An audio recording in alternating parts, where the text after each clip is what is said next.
Números, capítulo 1.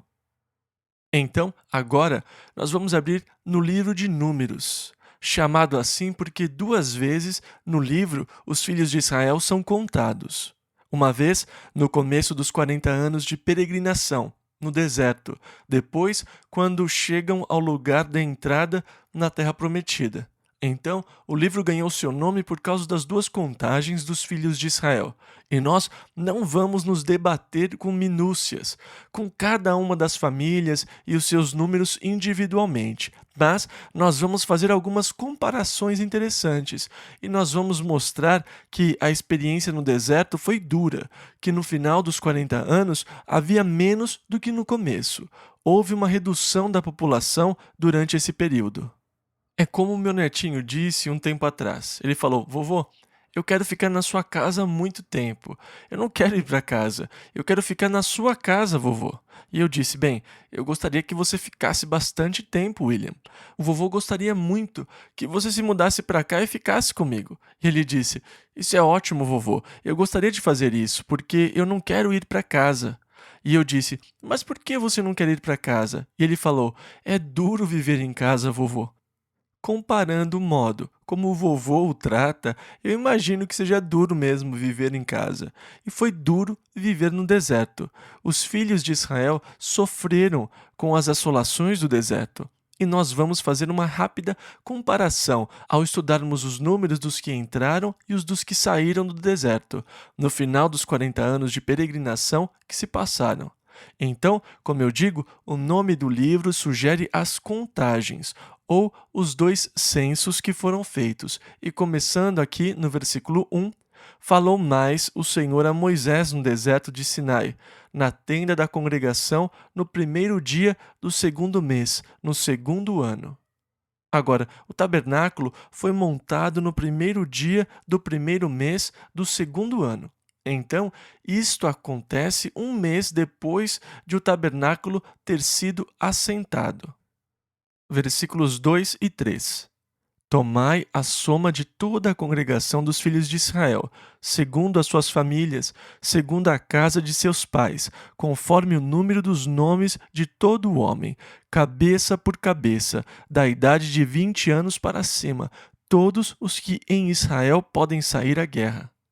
Nem as crianças nem as mulheres foram contadas neste censo, só os homens que tinham mais de 20 anos.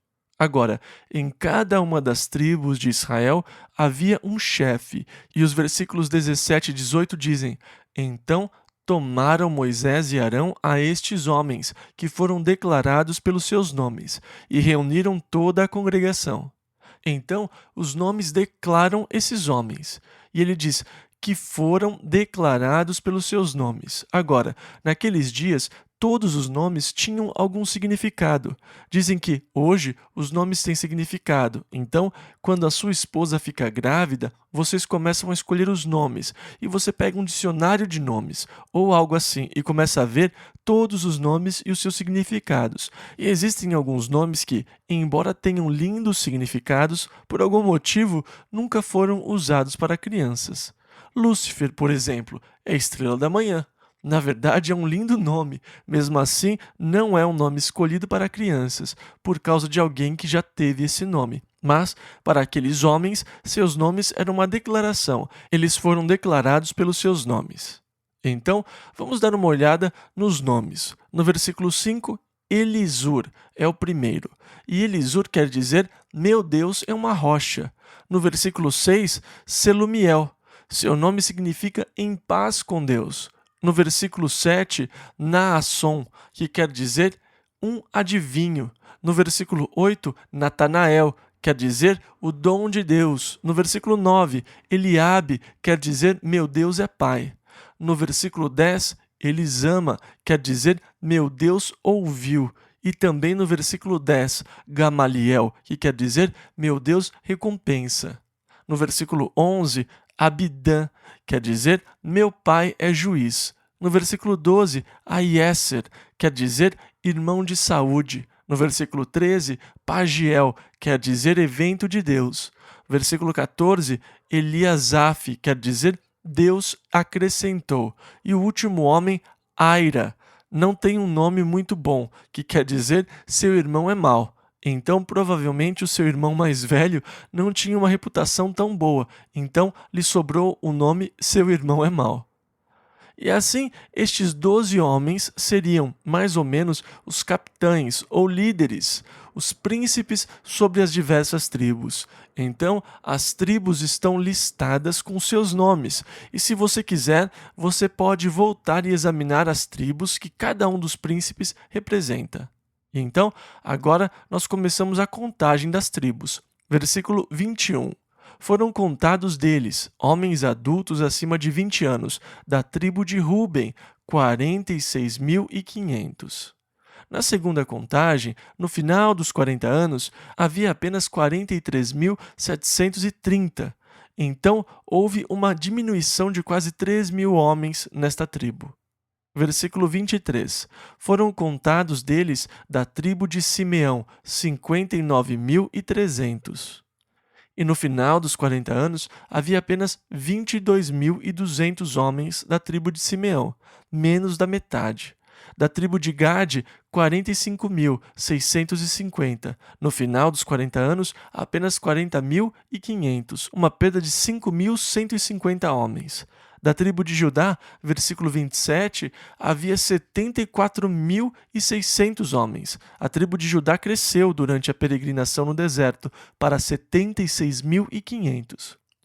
Então, ela é uma das poucas que tiveram aumento. No versículo 29, Issacar, 54.400. Houve um aumento na tribo de Issacar de quase 10.000 homens no final da peregrinação. Havia 64.300. Da tribo de Zebulon, 57.400. E depois foram para 60.500. Versículo 33. Foram contados deles da tribo de Efraim 40.500. Ela foi reduzida para 32.500, e então houve uma perda de 8.000 na tribo de Efraim. Da tribo de Manassés, 32.200, e ela aumentou para 52.700. Da tribo de Benjamim, 35.400, que aumentou para 45.600. No versículo 39, na tribo de Dan, havia 62.700. Eles aumentaram para 64.400. Da tribo de Asser, 41.500. Foram para 53.400. Versículo 46. Todos os contados eram 603.550. Assim, esses homens, os homens acima de 20 anos, capazes de usar a lança e ir à guerra, e que começaram a peregrinação de 40 anos no deserto, mas cuja geração morreu. Apenas 2 dentre estes homens puderam entrar na terra prometida, Josué e Calebe, os espias fiéis que trouxeram as boas novas e que vamos ver no próximo estudo. Versículo 47 ao 51. Agora, os levitas e a tribo de Levi não foram contados, porque eles não deveriam ir para a batalha. Eles não deveriam ser contados com os homens de Israel. Eles foram nomeados para cuidar do tabernáculo e de todos os seus utensílios. Eles os carregariam e iriam administrar sobre eles, e iriam acampar ao redor do tabernáculo. E quando o tabernáculo partisse, os levitas o desarmariam. Quando o tabernáculo tivesse de ser assentado, os levitas o armariam. A responsabilidade da tribo de Levi era cuidar do tabernáculo, na mudança, na montagem e nos serviços dentro do tabernáculo, por meio de Arão e dos seus sacerdotes. Números, capítulo 2. E agora aqui no capítulo 2, nós vemos que Deus organiza o acampamento de Israel ao redor do tabernáculo. Versículo 2. Os filhos de Israel armarão as suas tendas, cada um debaixo da sua bandeira, segundo as insígnias da casa de seus pais, o emblema da casa de seus pais. Ao redor, de fronte da tenda da congregação, armarão as suas tendas. É interessante fazermos uma imagem mental deste grande grupo de pessoas que andou pelo deserto. Eu não sei se existe outra migração na história que trace um paralelo com esta migração em particular, quanto ao tempo que ela levou e quanto ao número de pessoas que migrou. Para fazer uma imagem do acampamento de Israel, em primeiro lugar, no centro do acampamento ficava o tabernáculo, o lugar de encontro. A nuvem pairava sobre o tabernáculo de dia e o pilar de fogo pairava sobre ele à noite. É muito significativo que o tabernáculo ficasse bem no centro do acampamento de Israel, porque Deus desejava estar no centro da nação, no centro do coração daquelas pessoas. Então, em Israel, todo homem, ao acordar de manhã e sair da sua tenda, poderia olhar para o centro do acampamento e ver a nuvem pairando sobre o tabernáculo. Ele seria lembrado da centralidade de Deus entre o povo. Como é importante que Deus esteja no centro da nação. Quando uma nação está centrada ao redor de Deus, a nação está destinada à grandeza. Enquanto houver a consciência de Deus como o centro de um povo, haverá sempre o potencial para a grandeza. E quando o povo perde a centralidade do conceito de Deus e Deus deixa de estar no centro da vida da nação, é aí que a nação entra em declínio. É realmente trágico que Deus não esteja mais no centro da nossa nação. Os Estados Unidos foram fundados sobre Deus e nossos fundadores procuraram levar ao povo a consciência e o entendimento de Deus e da necessidade de Deus na nossa vida como nação. Nós estampamos nas nossas moedas: em Deus confiamos. O que hoje se tornou uma hipocrisia, porque nós, hoje, confiamos na moeda, no dinheiro, em vez de Deus. Mas, quando você observa a Constituição e a Declaração de Direitos, e quando você presta atenção à letra do hino nacional, você vê como eles colocaram Deus como um alicerce na vida nacional da América. E enquanto a nossa centralidade esteve em Deus, a nossa nação se tornou forte. Nas primeiras escolas públicas nos Estados Unidos, a Bíblia era o livro escolar. Eles ensinavam as crianças a ler com a Bíblia. Eles ensinavam o ABC com a Bíblia. Ela foi o primeiro livro escolar e, em muitas escolas, ela era o único livro escolar. E agora as cortes decidiram que é ilegal usar a Bíblia em escolas públicas, exceto para ser ensinada na aula de literatura, e qualquer expressão de fé ou crença é ilegal. É muito triste. Nós mudamos muito desde que a nossa nação foi fundada com Deus como centro. E não é à toa que nós vemos um declínio nacional hoje, em proporção aos esforços de tirar Deus da vida nacional do nosso país, dos Estados Unidos. Nós vemos o declínio da nossa nação na mesma proporção que Deus está sendo retirado da nossa nação. Os filhos de Israel tinham o tabernáculo bem no centro, e todos estavam acampados ao seu redor. Ele era o centro da sua existência como nação. Era o centro da vida nacional. Era um lugar maravilhoso. Então, no capítulo 2, nós vemos que eles colocaram as tribos ao redor do tabernáculo, começando com a tribo de Judá, Issacar e Zebulon. Agora, as insígnias destas 3 tribos era um leão, e eles se acampavam ao leste do tabernáculo, e a cor deles era verde. A cor da bandeira das tribos do lado leste era verde. O exército total de Judá, Issacar e Zebulon juntos era 186.400 homens. Eles iriam ser os primeiros a marchar. Depois, ao lado sul do tabernáculo, ficavam as tribos de Ruben, Simeão e Gade. A insígnia destas tribos era a face de um homem. A cor que distinguia a sua bandeira era o vermelho.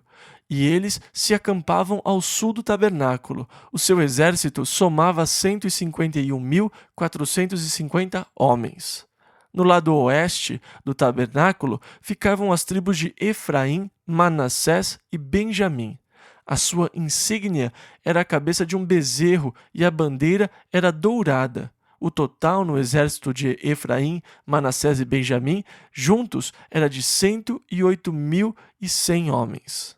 E por fim, no lado norte ficava a tribo de Dan, Asser e Naftali. Sua insígnia era uma águia, sua bandeira era branca e o total destas tribos era 157.600 homens. Agora, sobre as insígnias, esses símbolos, primeiro de tudo, nós temos um leão. depois a face de um homem, depois a cabeça de um bezerro e uma águia. O que isso nos faz lembrar? Quando nós lemos a descrição do querubim em Ezequiel e em Apocalipse, nós vemos que isso era, na verdade, o que está na face do querubim. As 4 faces do querubim, na verdade, representam as insígnias do acampamento de Israel. Então, você tem o conceito de anjos do Senhor acampados ao redor do seu povo. Deus no centro, no tabernáculo, o lugar de encontro, mas acampados ao redor do povo de Deus, as insígnias que lembram os querubins, ou que o anjo do Senhor se acampa ao redor do justo. E então, novamente, os estandartes e as insígnias lembravam a natureza espiritual deste povo. Números, capítulo 3. E agora, aqui no capítulo 3, Deus disse a Moisés que organizasse a tribo de Levi em 3 famílias: a família de Gerson, a família de Coate e a de Merari. Então, os levitas foram divididos em 3 grandes grupos. Versículo 10: Mas a Arão e a seus filhos ordenarás que guardem o seu sacerdócio, e o estranho que se chegar morrerá.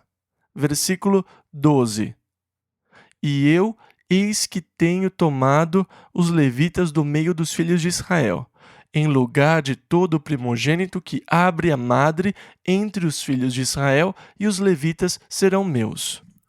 Agora, depois que Deus destruiu os primogênitos no Egito, ele disse: Todos os primogênitos são meus, eles pertencem a mim. Mas Deus escolheu a tribo de Levi no lugar do primogênito. Então, em vez de cada família entregar o seu primogênito para o sacerdócio, Deus escolheu uma tribo, a tribo de Levi. Ela passou a ser a tribo sacerdotal, e como eu disse, ela foi dividida em 3 famílias. Versículo 15: Conta os filhos de Levi, segundo a casa de seus pais, pelas suas famílias, contarás a todo homem da idade de 1 mês para cima.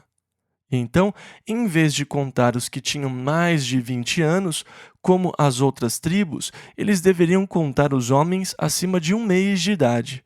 E esses são os nomes dos filhos de Gerson, de Coate e de Merari, nos versículos 18, 19 e 20. Ele dá os nomes dos cabeças dessas famílias. Agora, na família de Gerson, havia 7.500 homens. Eles deveriam acampar perto do tabernáculo, no lado oeste. O trabalho deles, quando eles se mudavam de lugar, seria cuidar da tenda, da coberta, do véu da porta, das cortinas do pátio, das cortinas da porta do pátio, que ficam junto e ao redor do tabernáculo. E também das cordas, eles iriam carregar estas partes do tabernáculo. A próxima família é a de Coate, e hoje nós temos os Corrã, que podem traçar sua ascendência ou procuraram traçá-la até a tribo de Coate. Então, você tem rabinos, os Corrã, que são da família sacerdotal de Coate. E de Coate havia 8.600. Eles deveriam armar as suas tendas no lado sul do tabernáculo, e o seu trabalho era carregar a arca, a mesa, o candelabro, os altares e os utensílios do santuário, o véu, com todo o seu serviço. Versículo 33, da tribo de Merari. Versículo 34 ao 38. Foram 6.200, e armarão as suas tendas ao lado do tabernáculo, do lado norte. E os filhos de Merari terão a seu cargo as tábuas do tabernáculo, os seus varais, as suas colunas, as suas bases, e todos os seus utensílios com todo o serviço, e as colunas do pátio em redor, e as suas bases, as suas estacas e as suas cordas, e os que armarão as suas tendas diante do tabernáculo ao oriente, diante da tenda da congregação, para o nascente, serão Moisés e Arão com seus filhos. E então agora nós temos outra visão do acampamento de Israel, pois imediato ao tabernáculo, no lado oeste, acampavam-se da tribo de Levi a família de Gerson, e logo ao sul ficava a família de Coate, ao norte acampava-se a família de Merari. E então, bem na frente da entrada, no lado leste, ficavam Moisés, Arão e os filhos de Arão. E assim, se você estivesse num helicóptero olhando para baixo para o acampamento de Israel, era essa a visão que você teria do arraial, com o tabernáculo bem no centro, a tribo de Levi acampada imediatamente ao seu redor e então as 12 tribos ao redor deles. Versículo 39. Todos os que foram contados dos levitas, que contaram Moisés e Arão por mandado do Senhor, segundo as suas famílias, todo o homem de um mês para cima foram 22.000. Agora, o Senhor tinha dito que todo primogênito era dele. Eles contaram todos os levitas, que eram 22.000. Agora, Deus quer ter certeza que a troca foi justa. E então lhe disse, versículo 40, conta todo primogênito homem dos filhos de Israel. E então eles contaram os primogênitos de todo Israel, e havia 22.273. Deus disse, eu tenho menos, porque havia somente 22.000 na tribo de Levi. Então ele tem 273 sacerdotes a menos. E ele diz, vocês vão ter que comprar os 273. E então cobrem 5 ciclos de prata pelos 273 e dê a Arão, porque fiquei com menos isso. E eles deveriam ser meus. Se eu tomasse todos os primogênitos, seriam 22.273. Como são apenas 22.000 levitas, vocês me devem 273. A razão de 5 ciclos de prata cada. Eles levaram a prata e resgataram os 273 do Senhor e deram o dinheiro a Arão. Números capítulo 4. Agora, nós vimos que os levitas foram contados a partir de um mês de idade. Os homens da tribo de Coate ficaram encarregados de transportar as coisas. Então, como é óbvio que os meninos não podiam carregar as tábuas pesadas e tudo mais, e também seria difícil para os mais velhos, no capítulo 4 nós vemos que Deus separa para o trabalho homens entre 30 e 50 anos. Então, o tempo de serviço era dos 30 aos 50 anos. Versículo 5 a 8. Quando partir o arraial, Arão e seus filhos virão e tirarão o véu da tenda, e com ele cobrirão a arca do testemunho, e por-lhe-ão por cima uma coberta de peles de texugos, e sobre ela estenderão um pano todo azul, e lhe colocarão os varais. Também sobre a mesa da proposição estenderão um pano azul, e sobre ela porão os pratos, as colheres e as taças, e os jarros para a libação. Também o pão contínuo estará sobre ela. Depois estenderão em cima deles um pano de carmesim, e com a coberta de peles de texugos o cobrirão. E assim sobre a mesa do pão da proposição deveria ir um tecido azul, um tecido vermelho e uma coberta de pele de texugos sobre os utensílios, e o pão que iria ficar sobre ela. E eles deveriam fazer passar os varais por ela, para que quando os homens da tribo de Coate entrassem, não vissem a arca da aliança, nem a mesa do pão da propiciação, nem o candelabro, para que não morressem. Arão e seus filhos deveriam cobrir e embrulhar tudo e deixá-los prontos para serem levados. Depois, os homens de Coate iriam pegar os varais e levar tudo, como carregadores, usando os varais, sem tocar nos objetos, carregando apenas pelos varais. Eles não deveriam tocar na arca da aliança, nem olhar para ela, pois ela estaria toda coberta. Versículo 9 ao 13 e depois versículo 15. Então tomarão um pano azul e cobrirão o candelabro da luminária, e as suas lâmpadas, e os seus espevitadores, e os seus apagadores, e todos os seus vasos de azeite com que os servem, e envolverão a ele e a todos os seus utensílios na coberta de peles de texugos, e o colocarão sobre os varais. E sobre o altar de ouro estenderão um pano azul, e com a coberta de peles de texugos o cobrirão, e lhe colocarão os seus varais. Também tomarão todos os utensílios do ministério com que servem no santuário, e os colocarão num pano azul, e os cobrirão com uma coberta de peles de texugos, e os colocarão sobre os varais, e tirarão as cinzas do altar. Agora a segunda parte do versículo 15. Este é o cargo dos filhos de Coate na tenda da congregação. E então, se eles acordassem de manhã e a nuvem tivesse levantado e estivesse se movendo, os filhos de Arão teriam que se apressar, e eles começariam tirando o véu, e com ele cobririam a arca da aliança. Depois, eles colocariam sobre ela o pano azul, a coberta de pele de texugo, e embrulhariam os instrumentos que ficavam dentro do tabernáculo. E então colocariam os varões de ouro, e então os filhos de Coate entrariam e tomariam essas barras, esses varões, e começariam a carregá-los. E essa era a tarefa dos filhos de Coate, toda vez que iriam se mudar. Agora, versículo 16 ao 20. Porém, o cargo de Eleazar, filho de Arão, o sacerdote, será o azeite da luminária e o incenso aromático, e a contínua oferta dos alimentos, e o azeite da unção, o cargo de todo o tabernáculo, e de tudo o que nele há, o santuário e os seus utensílios. E falou o Senhor a Moisés e a Arão, dizendo: Não deixareis extirpar a tribo das famílias dos coatitas, do meio dos levitas. Mas isto lhes fareis, para que vivam e não morram, quando se aproximarem das coisas santíssimas. Arão e seus filhos virão, e a cada um colocarão no seu ministério e no seu cargo. Porém, não entrarão a ver, quando cobrirem o santuário, para que não morram. E assim, eles não podiam olhar para as coisas santas. Eleazar os levaria e diria: Muito bem, você pegue isto e você pegue isto. E Eleazar iria orientá-los a pegar as barras e como fazer para que os homens que iriam levar a arca da aliança não morressem.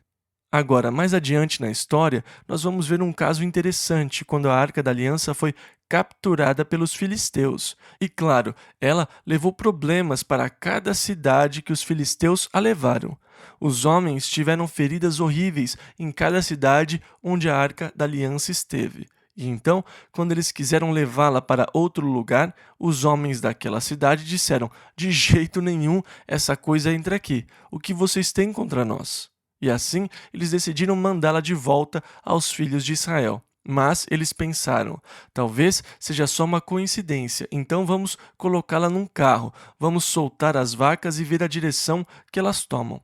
Se elas saírem sem rumo, nós saberemos que tudo foi uma coincidência, mas se elas partirem na direção de Israel, então saberemos que ela é a origem do nosso problema, que esse é um objeto espiritual e não sabemos lidar com ele. E assim eles colocaram a arca no carro de bois. As vacas foram na direção do acampamento de Israel, mugindo o caminho todo. Elas foram mugindo e berrando enquanto levavam a arca na direção de Israel. É claro, quando os israelitas viram a arca vindo em sua direção, se alegraram muito, e Davi também ficou muito feliz em levar a arca de volta a Israel. Eles estavam celebrando em grande estilo, felizes por levar a arca. Mas o carro chocou-se com algo e a arca ia cair. Então um dos homens esticou as mãos para segurar a arca, e quando a tocou, ele foi morto. Agora, isso deixou Davi aborrecido, porque eles estavam muito felizes, celebrando, mas de repente todos ficaram muito tristes. E Davi disse: Deixem isso aqui, e foi para casa. E ele falou: Eu não quero nada com aquilo. E ele ficou, digamos, zangado com Deus, porque aquilo interrompeu a comemoração. Mas Deus lidou com Davi e disse: Veja, há um jeito certo para fazer isso. Você pode estar fazendo a coisa certa de um jeito errado. E Davi estava fazendo exatamente isso, a coisa certa do jeito errado. E então, em vez de usar um carro de bois, como antes, eles a carregaram. E depois de um tempo, Davi levou os sacerdotes, e eles ofereceram sacrifícios ao Senhor, e usaram as barras, levaram a arca como deveriam ter feito na primeira vez.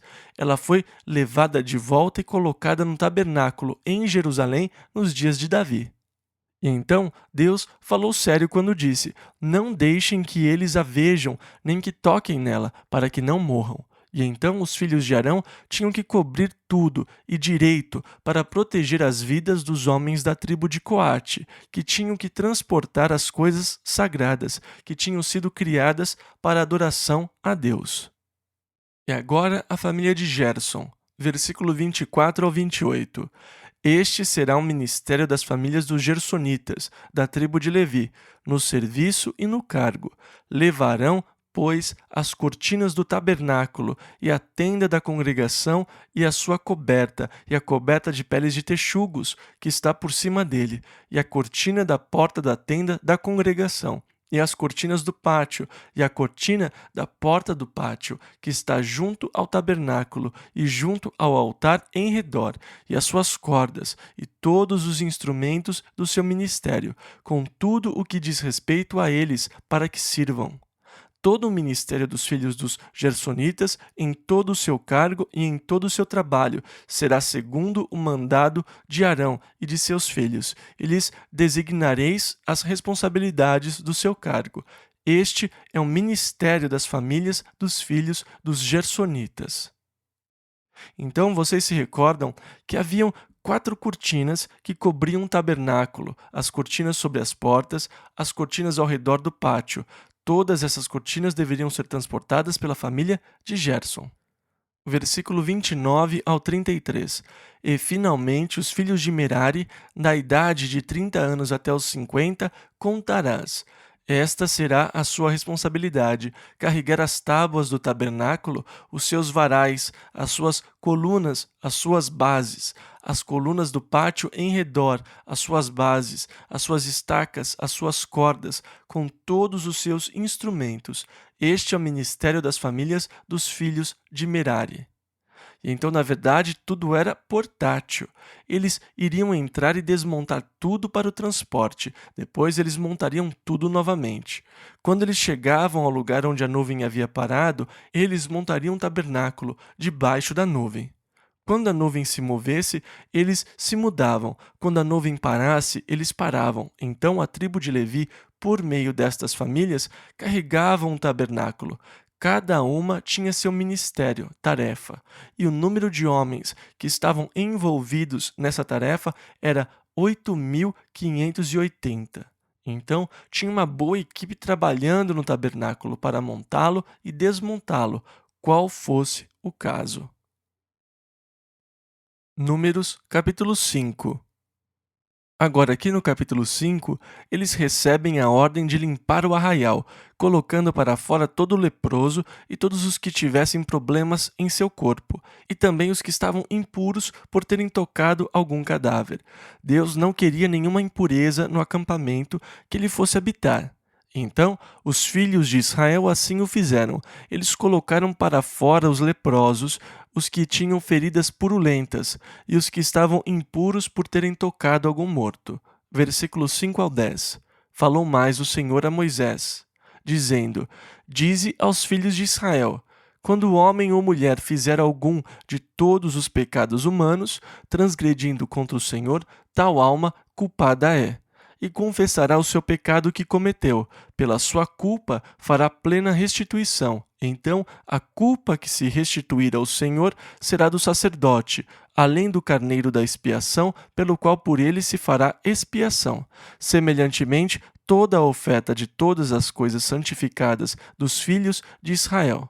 E as coisas santificadas de cada um serão suas. O que alguém der ao sacerdote será seu. Então, agora nós temos a lei dos maridos ciumentos. Se uma mulher tivesse tido um caso e seu marido não ficasse sabendo, se ela não engravidou e não foi descoberto, versículo 13 ao 21. Se sobre ele vier o espírito de ciúmes, e de sua mulher tiver ciúmes, não se havendo ela contaminado, então aquele homem trará a sua mulher perante o sacerdote, e juntamente trará sua oferta por ela, 1/10 de efá de farinha de cevada. 1/10 parte de efá seria uns 2 litros, sobre a qual não deitará azeite, nem sobre ela porá incenso, porquanto é oferta de alimentos por ciúmes, oferta memorativa. E o sacerdote a fará chegar e a porá perante a face do Senhor. E o sacerdote tomará água santa num vaso de barro. Também tomará o sacerdote do pó que houver no chão do tabernáculo, e o deitará na água. Então o sacerdote a fará jurar um pesado juramento, e ela beberá da água amarga. Ele dirá: Se te apartaste de teu marido, esta água fará consumir a tua coxa e inchar o teu ventre. A mulher beberia a água amarga e esperaria as consequências. Se o seu ventre inchasse, ela seria considerada culpada e seria amaldiçoada entre o povo. Mas, se nada acontecesse com ela, ela seria considerada inocente, e os ciúmes do seu marido teria sido sem fundamento. Imagine se você tivesse um marido extremamente ciumento e toda semana você tivesse que beber desta água amarga.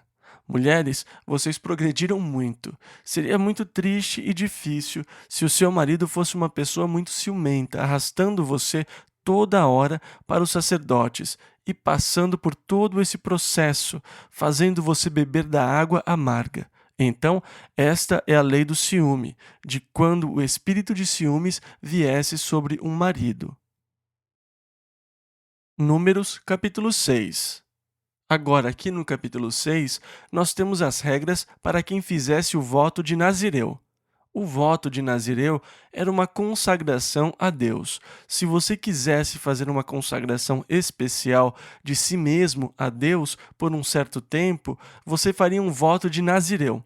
Durante o período que você estivesse sob o voto de Nazireu, você não poderia beber vinho, nem suco de uva, nem comer uvas ou passas. Você não podia consumir nada que viesse da vinha. Você não podia nem mesmo comer charuto de folhas de uva, nada que viesse da vinha. E você teria que deixar o cabelo crescer. Durante o período do voto, você não podia se barbear nem cortar o cabelo. Esse era o voto de consagração a Deus. Este foi o voto que foi feito com Sansão desde o ventre. Quando a mulher de Manoá era estéril, o anjo do Senhor veio e disse que ela teria um filho e que ela não deveria passar navalha sobre a cabeça dele, nem permitir que ele bebesse vinho nem bebida forte, e que por ele Deus livraria os israelitas da mão dos filisteus. Ela foi até o seu marido e disse: Um homem veio ao meu encontro e me disse que eu iria ter um filho, e disse que eu não poderia cortar seu cabelo, pois ele deverá ser um nazireu, e assim por diante. E o seu marido disse: Eu gostaria de encontrar esse sujeito. Se ele aparecer novamente, me avise. Então ela estava no campo, e o anjo apareceu novamente. E ela disse: O senhor poderia esperar aqui um pouquinho enquanto eu vou buscar o meu marido? Ele quer conhecê-lo. Então Manoá veio, e quando ele viu o anjo, disse: Bem, sabe, ela ficou muito animada e achei melhor saber diretamente do Senhor. Como o Senhor quer que eu crie um menino? Então o anjo repetiu as instruções a Manoá. Ele seria um nazireu. A navalha jamais deveria passar sobre a sua cabeça. Foi feito um voto de nazireu desde o nascimento, o sinal de consagração a Deus. No decorrer do tempo, Sansão se envolveu com Dalila e diariamente ela o pressionava para saber o segredo da sua força.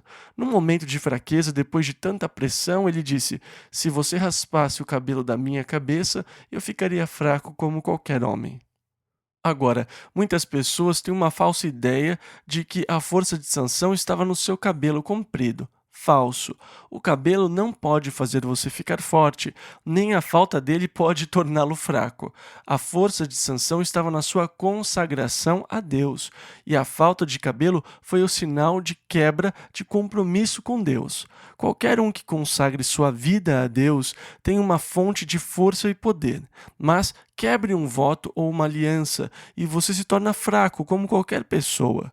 E esse foi o testemunho de Sansão: se cortarem o meu cabelo, serei fraco como outros homens. Mas a força está na dedicação a Deus. A força está no compromisso, na consagração.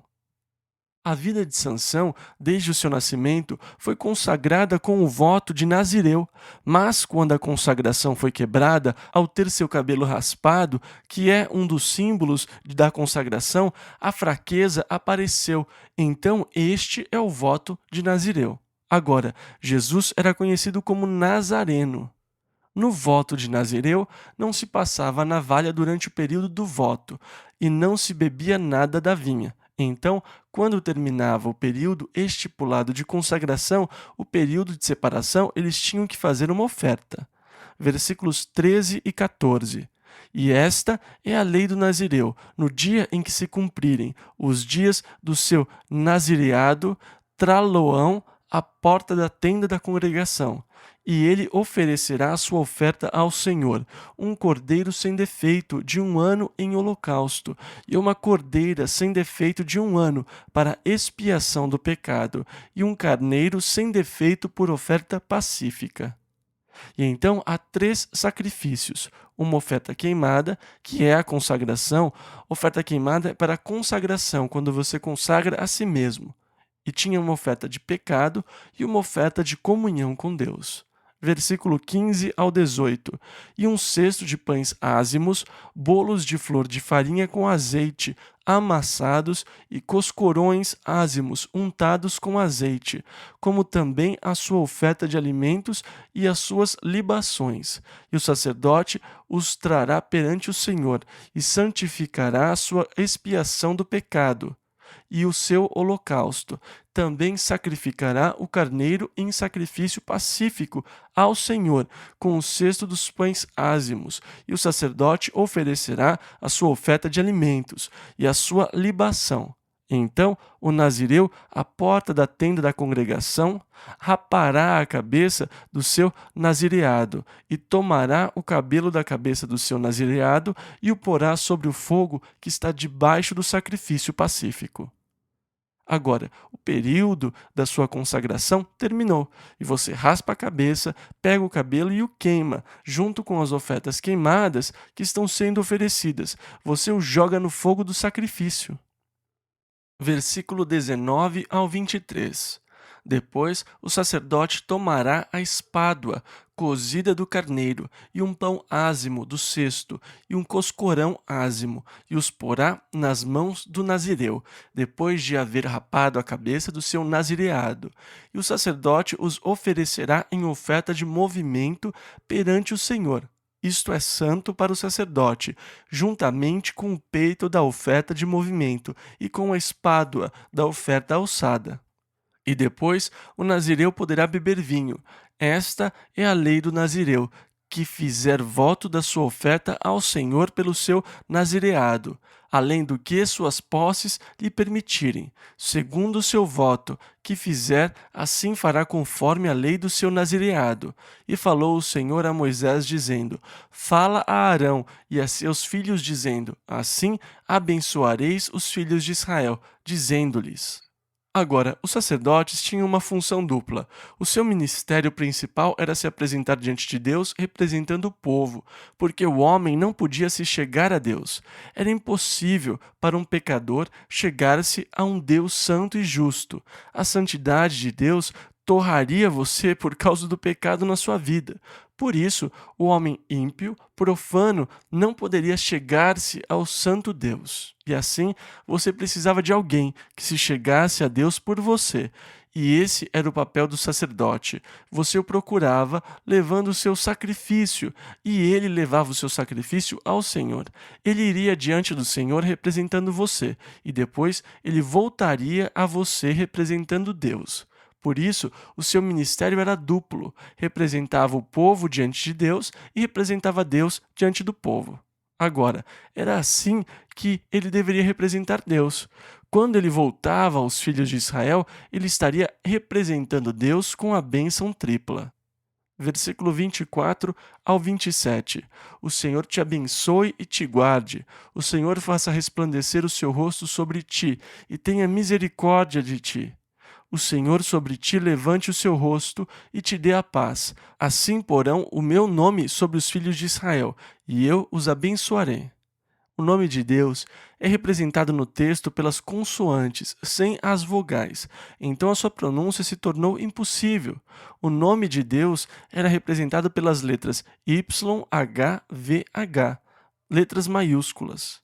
Só as consoantes, porque eles não queriam que o povo pronunciasse o nome de Deus, nem mesmo em pensamento. Por isso a pronúncia do nome de Deus foi perdida. E se é Jeová ou Yahweh, é uma questão de debate teológico, e na verdade ninguém sabe com certeza. Mas Esse era o glorioso nome pelo qual Deus se revelou ao povo, e que na verdade não é tanto um nome, mas um verbo, que quer dizer o que se torna. Pois Deus se torna para o homem tudo o que ele possa precisar. Portanto, o nome de Deus estava sempre acoplado a outras coisas. Quando Isaque disse a seu pai Abraão: Aqui está a madeira, aqui está o fogo, mas onde está o sacrifício?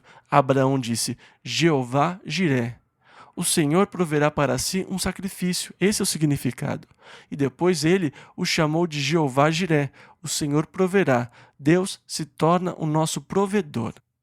Depois, os filhos de Israel lutaram contra Amaleque. Os amalequitas vieram contra os filhos de Israel, marchando com seu exército treinado e com as bandeiras de guerra. Os filhos de Israel, recém-libertos da escravidão e totalmente inexperientes na arte da guerra, sem bandeira. Um bando de homens com varas e bastões. Talvez tenham perguntado a Moisés: Onde estão as nossas bandeiras? E ele disse: Jeová Nissi. O Senhor é a nossa bandeira. Ele se tornou a nossa bandeira. E também Deus se revelou como Jeová Rafá. Ele se tornou nosso médico. A Bíblia diz em Jeremias que quando o reino for instaurado, ele será conhecido como Jeová Tsidkenu. O Senhor se tornou a nossa justiça. Mas nós conhecemos este nome na sua forma mais familiar, o nome de Jeová como Jesus, pois o nome Jesus é o grego para a contração hebraica de Jeová Yeshua, ou Jeová é salvação. E quando José se perguntava se deveria apedrejar Maria ou deixá-la secretamente, o anjo do Senhor disse: Não temas receber a Maria, tua mulher, porque o que nela está gerado é do Espírito Santo, e dará à luz um filho e chamará o seu nome Jesus Yeshua, porque ele salvará o seu povo dos seus pecados. Deus se manifesta pelo seu nome, assim como o fizeram os líderes de Israel. Jesus, Jeová, nossa salvação. O Senhor te abençoe. Deus queria que o seu nome estivesse sobre o povo. Em primeiro lugar, relacionado às bênçãos, pois Deus queria abençoar o seu povo com a bênção de que ele iria guardá-los, com a bênção da sua graça e da sua paz. Estas são as bênçãos que nós recebemos por meio de Jesus Cristo. Lemos em Judas 1:24, Ora, aquele que é poderoso para vos guardar de tropeçar e apresentar-vos irrepreensíveis com alegria perante a sua glória. Graça, segundo a medida do dom de Cristo. Ele é a nossa paz. Ele quebrou as barreiras que existiam entre nós. E então, o nome que Deus colocou sobre o povo se cumpriu em Jesus Cristo. Versículos 24 e 25. O Senhor te abençoe e te guarde. O Senhor faça resplandecer o seu rosto sobre ti e tenha misericórdia. A própria face de Jesus brilhou com o sol. E o brilho do rosto fala de esperança, da bondade, da graça. Ele se relaciona à graça. Depois, versículo 26. O Senhor sobre ti levante o seu rosto. Um rosto feliz, o seu semblante é levantado. Um semblante caído é carrancudo, fechado. Muitas pessoas imaginam Deus como sendo carrancudo ou encarando-os com um olhar de reprovação. Nossa filha mais velha passou por uma fase em que as crianças sempre passam, achando que ninguém a amava. Ela devia ter uns 2 anos. Toda vez que ela era repreendida, ela dizia que ninguém a amava, que todos a odiavam. E eu lhe disse: Você sabe que não é assim. Nós amamos você. Ah, não, vocês não me amam. Bem, Jesus ama você. Ah, não, ele não me ama. E eu disse: O que você quer dizer? Ela disse: Eu olhei para a nuvem e ele olhou por trás dela e mostrou a língua para mim. A sua imaginação estava desenfreada. E assim como o meu neto, outro dia eles vinham da região central da Califórnia e passaram por uma tremenda tempestade elétrica. Era relâmpago para todos os lados e ele estava no banco de trás se divertindo. Eles estavam dirigindo na estrada e ele pegou no sono. De repente ele acordou e disse: Eu sonhei que Jesus estava no céu ligando interruptores e toda vez que ele ligava algum interruptor aparecia um relâmpago. E ele disse: Tinha um coelhinho pulando na estrada e Jesus ligou um interruptor e o relâmpago o eletrocutou. E a sua mãe disse: William, isso é horrível. E ele respondeu: bem, talvez ele não soubesse que o relâmpago fosse pegá-lo. E Chuck Jr., o meu filho, disse: William, Jesus sabe de todas as coisas. E ele falou: bem, eu acho que ele queria liquidar o coelho, então. Mas é impressionante o que os nossos pensamentos fazem. Eles viajam. Muitas vezes, nós achamos que Deus está nos repreendendo, zangado conosco, com a cara fechada. Mas Deus disse: é assim que eu quero que vocês coloquem o meu nome sobre o povo. Diga: o Senhor sobre ti levante o seu rosto e te dê a paz. Ah, o sorriso de aprovação é glorioso. Que paz eu tenho no meu coração quando eu, com o rosto descoberto, reflito a glória do Senhor. Vejo um rosto resplandecendo e sei que Deus está sorrindo para mim. Por quê? Porque Ele me ama, e eu sou seu filho, e eu estou com Cristo Jesus. E nele eu vivi a graça de Deus, a paz de Deus e o poder de Deus que me guarda. Estas são as bênçãos que pertencem ao Filho de Deus, que está em Cristo Jesus. Mas tudo no Velho Testamento, o sacerdócio, o tabernáculo, tudo testifica como Deus é inacessível pelo homem. Você não pode se chegar a Deus diretamente, você liga o interruptor e vira torrada. Por isso, se você quiser se chegar a Deus sem Jesus Cristo, você não vai conseguir. Não há mais o sacerdócio e os sacrifícios não são mais oferecidos. Não há outro que se apresente a Deus por você. Isso é o que mais me preocupa sobre o chamado judeu devoto de hoje. Não importa o quão devoto eles sejam em sua adoração, o que eles fazem em relação ao pecado, como eles podem se chegar ao seu Deus. Deus estabeleceu uma aliança pela qual o homem podia se chegar a ele no Velho Testamento, mas a aliança que Deus estabeleceu era pela lei e pelos sacrifícios da lei. E sem sacrifícios, sem sacerdote, sem alguém que se apresente a Deus por eles, como eles ousam apresentar-se diante do seu justo e santo Deus, levando apenas as boas obras e serem aceitos? Eles não estão mesmo honrando a aliança que Deus fez com o seu próprio povo. Então, não importa o quão sincero ou devoto eles sejam, eles não podem se chegar a Deus enquanto não restabelecerem a velha aliança. E mesmo então, eles não vão se beneficiar, agora que Deus aboliu a velha aliança para estabelecer a nova aliança por meio de Jesus Cristo. Cristo é o mediador da nova aliança, porque para se chegar a Deus é preciso que haja um mediador. O sacerdote era o mediador da velha aliança, e Jesus Cristo se tornou um mediador na nova aliança. É por meio de Jesus Cristo que eu me chego a Deus e que Deus se chega a mim. É por Jesus Cristo que eu tenho comunhão com Deus e venho a conhecer a Deus. Por isso, Jesus Cristo é muito importante para qualquer um que procure se chegar a Deus. Números, capítulo 7. Agora, aqui no capítulo 7, nós vemos que os príncipes das tribos de Israel levaram as suas ofertas ao Senhor. E no versículo 3, nós lemos: E trouxeram 6 carros cobertos e 12 bois, por 2 príncipes um carro. Em outras palavras, cada 2 príncipes levaram um carro e um boi para cada um. Versículo 3 ainda: E os apresentaram diante do tabernáculo. Eles deveriam ser dados para as famílias da tribo de Levi, para ajudá-los a carregar algumas das cortinas e tudo o que era usado no tabernáculo. Versículo 7 ao 9. 2 carros e 4 bois deu aos filhos de Gerson, segundo o seu ministério, e 4 carros e 8 bois deu aos filhos de Merari, segundo o seu ministério, debaixo da mão de Itamar, filho de Arão, o sacerdote. Mas os filhos de Coate nada deu, porquanto a seu cargo estava o santuário, e o levavam aos ombros. Eles não receberam nenhum carro. Agora, cada um dos príncipes chegou e levou a sua oferta. Versículo 13 ao 17.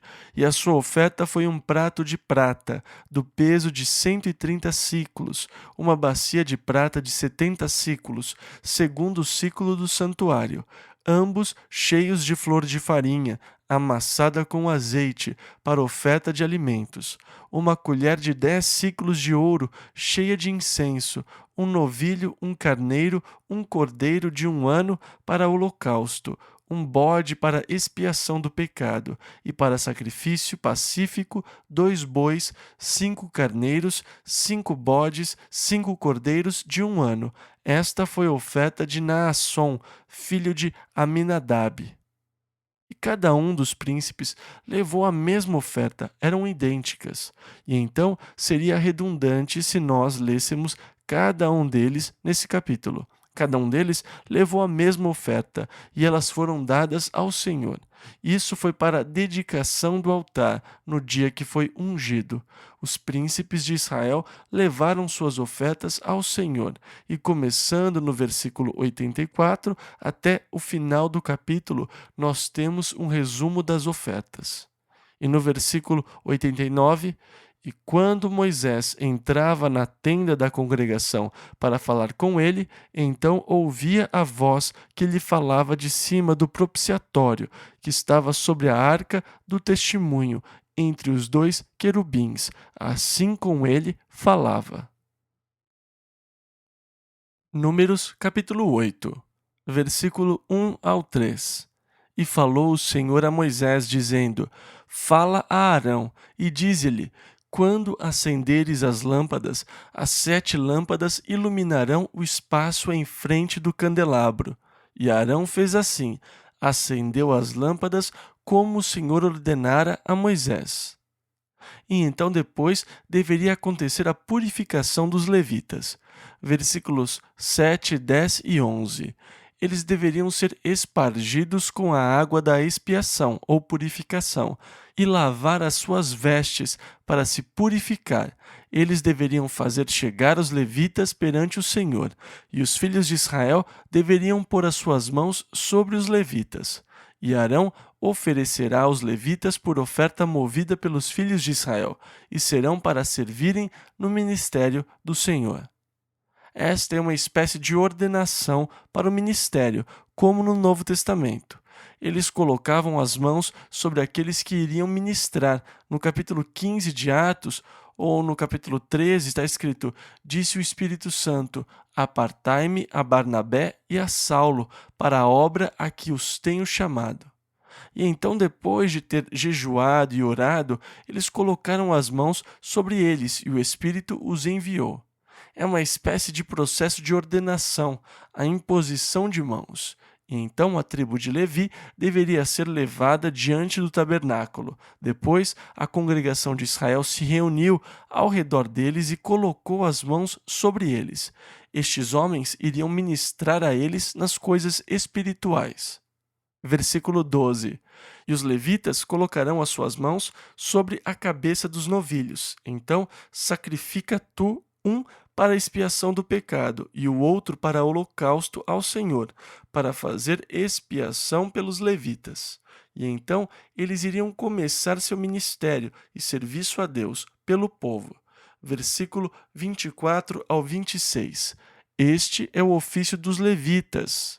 Da idade de 25 anos para cima entrarão para fazerem o serviço no ministério da tenda da congregação. Mas aos 50 anos sairão do serviço deste ministério e nunca mais servirão.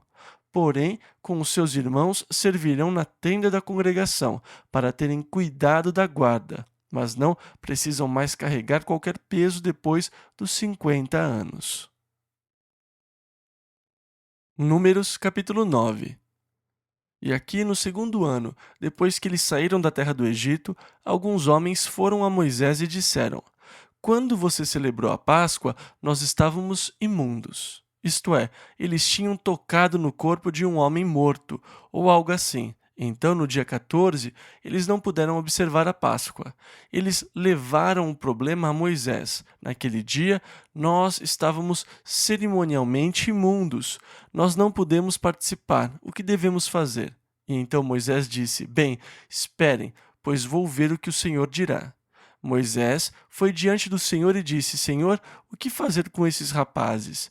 E o Senhor disse que se eles estivessem cerimonialmente imundos e não pudessem observar a Páscoa no dia 14 do primeiro mês, ou se eles estivessem fora do país, eles poderiam observá-la no dia 14 do segundo mês. Mas, se eles não estivessem cerimonialmente imundos nem ausentes, não havia desculpa para não observá-la no dia 14 do primeiro mês. Se você falhasse em observá-la, você seria extirpado do acampamento de Israel. Em outras palavras, observar a Páscoa era uma exigência para todo homem adulto no dia 14 do primeiro mês, a não ser que houvesse motivos exteriores, o que lhe daria então o privilégio ou a permissão para observar a Páscoa no dia 14 do segundo mês. Mas, sem dúvida, você deveria observá-la todos os anos, e Deus deu um mandamento especial em relação àqueles homens. Agora, começando aqui no versículo 15 ao versículo 20, nós lemos como o campo se mudou. E no dia em que foi levantado o tabernáculo, a nuvem cobriu o tabernáculo sobre a tenda do testemunho, e a tarde estava sobre o tabernáculo com uma aparência de fogo até a manhã.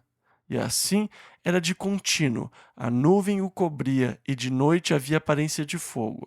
Mas, sempre que a nuvem se alçava de sobre a tenda, os filhos de Israel partiam, e no lugar onde a nuvem parava, ali os filhos de Israel se acampavam. Segundo a ordem do Senhor, os filhos de Israel partiam e, segundo a ordem do Senhor, se acampavam. Todos os dias em que a nuvem parava sobre o tabernáculo, ficavam acampados. E quando a nuvem se detinha muitos dias sobre o tabernáculo, então os filhos de Israel cumpriam a ordem do Senhor e não partiam. E quando a nuvem ficava poucos dias sobre o tabernáculo, segundo a ordem do Senhor, se alojavam, e segundo a ordem do Senhor, partiam. Em outras palavras, Deus controlava quando eles se mudavam ou acampavam. Eles o obedeciam. Deus tinha completo controle dos movimentos do povo. Versículos 22 e 23. Ou, quando a nuvem sobre o tabernáculo se detinha 2 dias, ou um mês ou um ano, ficando sobre ele, então os filhos de Israel se alojavam e não partiam, e, alçando-se ela, partiam. Segundo a ordem do Senhor se alojavam, e segundo a ordem do Senhor partiam, cumpriam o seu dever para com o Senhor. Números, capítulo 10. Aqui no capítulo 10, o Senhor ordenou que Moisés fizesse 2 trombetas de prata. Elas seriam usadas para convocar uma assembleia, reunindo a congregação ou para soar um alarme na hora da batalha. Se eles soassem um alarme, os que se acampavam do lado leste deveriam sair para a batalha. Se eles soassem 2 alarmes, os que se acampavam no lado sul também deveriam sair para a batalha. E então as trombetas seriam usadas como ajuda para orientar o povo. Quando se tem mais de 500 mil de homens adultos, mais as mulheres e as crianças, e sem nenhum sistema de comunicação, você não tem rádios, transistores, nada dessa natureza. Naturalmente, você tem que manter o acampamento em ordem. E você poderia estar sendo atacado no lado leste, sem que o povo do lado oeste soubesse o que estava acontecendo. Então, mesmo quando as guerras entraram na era da comunicação moderna, o clarim foi usado para instruir as tropas em diversas situações, e ele ainda é usado em muitos dos nossos acampamentos militares. Quando nós estivemos no Havaí, nós fomos a uma das bases militares e nós podíamos ouvir os clarins sendo tocados para chamar os rapazes para o refeitório na hora do almoço. E nós ouvimos diversos toques e os rapazes respondiam aos clarins. E era basicamente isso o que Israel fazia. Eles o tocavam para uma reunião ou soavam o alarme por causa de um ataque, por diversas coisas. Eles tinham diversos sinais que eram tocados com as trombetas. E também, é claro, é isso que nós lemos no retorno de Jesus Cristo sobre a trombeta de Deus. A trombeta de Deus vai soar para convocar a Assembleia dos Filhos de Deus. E que glorioso! Eu mal posso esperar para ouvir a trombeta soar. E eu não sei que melodia será, mas eu digo uma coisa: eu vou reconhecê-la na hora que eu ouvir.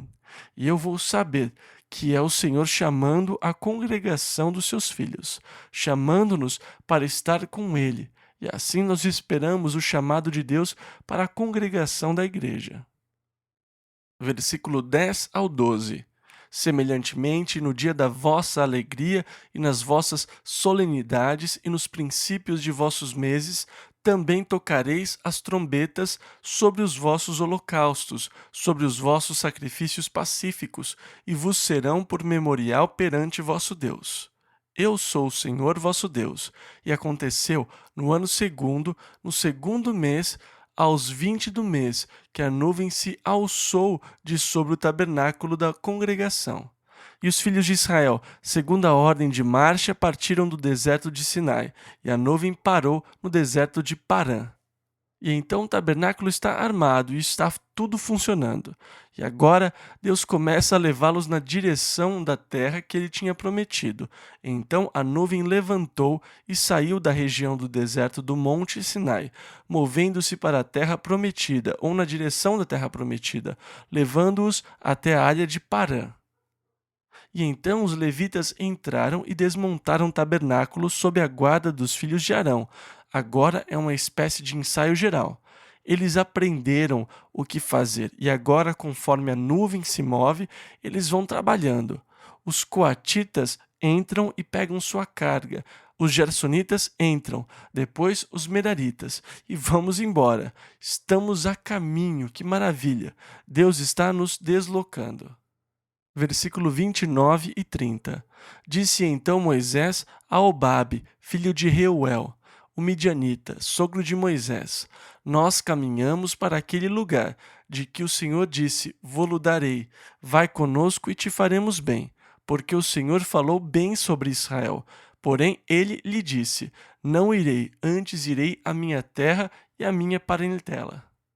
Agora, esta área ficava perto do Monte Sinai, e em vez de andar na direção da Terra Prometida, eles quiseram voltar para sua casa e sua família. Versículo 31. E ele disse: Ora, não nos deixes, porque tu sabes onde devemos acampar no deserto, nos servirás de guia. Em outras palavras, este era um homem do deserto. Ele poderia rastrear o deserto. Ele seria capaz de dizer onde estava a água. Ele tinha conhecimento do deserto. E Moisés queria muito que ele ficasse com eles, porque ele tinha todo esse conhecimento sobre o deserto. Você nos servirá de guia e tudo mais. E Moisés pediu ao homem que ficasse com ele. Versículo 32 ao 36. E será que, vindo tu conosco e sucedendo o bem que o Senhor nos fizer, também nós te faremos bem? Assim, partiram do monte do Senhor caminho de 3 dias, e a arca da aliança do Senhor caminhou diante deles caminho de 3 dias, para lhes buscar lugar de descanso. E a nuvem do Senhor ia sobre eles de dia, quando partiam do arraial. Acontecia que, partindo a arca, Moisés dizia: Levanta-te, Senhor, e dissipados sejam os teus inimigos, e fujam diante de ti os que te odeiam. E pousando ela, dizia: Volta, ó Senhor, para os muitos milhares de Israel. Isso, na verdade, é muito lindo. Toda vez que a nuvem se levantava, ele dizia: Levanta-te, Senhor, e dissipados sejam os teus inimigos e fujam diante de ti. E quando a nuvem pairava, ele dizia: Está bem, Senhor, fica entre o teu povo, entre os muitos milhares de Israel. E então agora Deus começa a movê-los na direção da terra da promessa, e nós vamos ter muitas aventuras emocionantes no livro de Números. Eu realmente gosto de Números. A primeira parte é um pouco redundante, com algumas contagens, mas agora nós estamos começando a ver algumas experiências bem emocionantes, conforme Deus os lidera na direção da terra que ele tinha prometido aos seus antepassados. Vamos ficar em pé. Que o Senhor esteja com vocês e os conduza nessa semana. Assim como ele conduziu os filhos de Israel e eles obedeceram aos comandos do Senhor e se mudavam quando ele dizia para se mudar e descansavam quando ele dizia para descansar. Que nós possamos ser sensíveis à liderança do Espírito Santo, para sabermos quando andar e quando descansar, ao comando do Senhor. E é assim que nós possamos andar em comunhão com Ele, e que o Senhor te abençoe e te guarde. O Senhor faça resplandecer o seu rosto sobre ti e tenha misericórdia de ti. O Senhor sobre ti levante o seu rosto e te dê a paz. Em nome de Jesus.